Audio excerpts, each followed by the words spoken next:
Үгүй ч одоо хэцүү шүү дээ. Ажил одоо сургууль болох гэж байна. Орох болон гарах хөдөлгөөний нэг игнийг хаасна төгжрөл үүсэх нэг шалтгаан болж байна. Даргоноос нааш цаг явж шүү дээ. Засвар шинжилтийн ажил хийж байгаа нэг ч хүн бидэнтэй таарсангүй. Бидний хэл заснаар 5 шарын төмөр замын нөхөн гармын гарцад 9-р сарын 3-ыг дуустал ус зайлуулах сувгийн засвар шинжилтийн ажил хийж байна. Тэгэхээр энэ засвар шинжилтийн ажилтай холбоотойгоор за энэ нөхөн гарам руу орох болон гарах хөдөлгөөний нэг игнийг хаасна. За хөдөлгөөний ачаал нэмэгдэж төгжрөл үүсэх нэг шалтгаан болж байна. За тухайлбал Цааборогийн уулзуураас за яг энэ нөхөн гармын гарц хүртэлх хөдөлгөөний ачаалал за маш их нэмэгдсэн байгаа юм. За улмаар тээврийн цагдаагийн албанаас за бусад замыг сонгож хөдөлгөөнд оролцохыг зөвлөж байгаа. За харин эсрэг талаас буюу оргил худалдааны төвөөс энэ нөхөн гармын гарц хүртэлх за хот руу орох хөдөлгөөний одоо ачаалал мөн нэмэгдэж байгаа юм аа.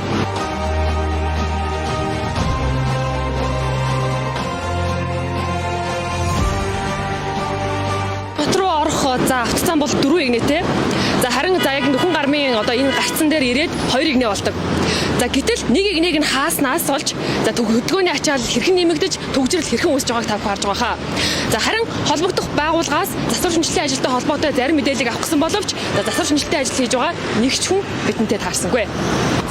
Цаг явж шүү дээ. Хаанаас явж байгаа вэ? Даргоноос нааш. Яса буруу шүү дээ энэ чинь. Анханасаа буруу юм хийсэн болоод энэ чинь хаагаагүй үедээ хүртэл төгжрээд байгаа шүү дээ. Маш их нэмж шүү дээ. Амар хэцүү шүү дээ. Хаанаас явж байна? Би одоо 22-аас явж байна. Борооноос Саброос 2 цаг явж шүү дээ.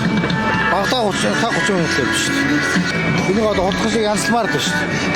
Амар шүү дээ. Хаанаас хаа хэдэн цаг яв? Энэ битүү төгжрөө нөө.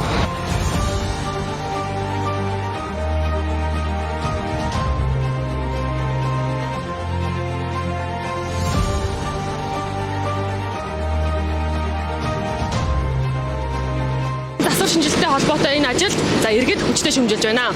За учир нь үндэсний их баяр наадмын амралтын өдрүүд зэрэг хөдөлгөөний ачаал багтай үед бус за хичээл сургууль эхлэхдээ зэрэгцэн хөдөлгөөний ачаал нэмэгдсэн энэ үед энэ засвар шинжилтийн ажлыг хийж байгаа нь за оновчгүй шийдвэр гэж үзэж байна. Үгүй ч одоо хэцүү шүү дээ. Ажил одоо сургууль болох гэж байна. Ажил хэцүү болчиход. Замын төгжрөл өчигдрөөс эхлээд айгүй амар ш. Явах ицсаалаа. Одоо 9 сарын 3 хүртэл хаана гэдгийгсэн энэ үнэн үү? Тэг бусдаар бол мэдээлэл аваагүй л юм. Амар байна. Хаанаас явж байгаа та? 5 сараас цаг болж байна. Энэ миний нээч болдгоо юм баг та. Чилэгдээ дуусахгүй хоёроор ийдээ ингээд давхар өвчтөд яриа гайгүй ч тийм. Надаас дараа юу өсөд ирд юм бэ дээ. Өөрөө үгүй.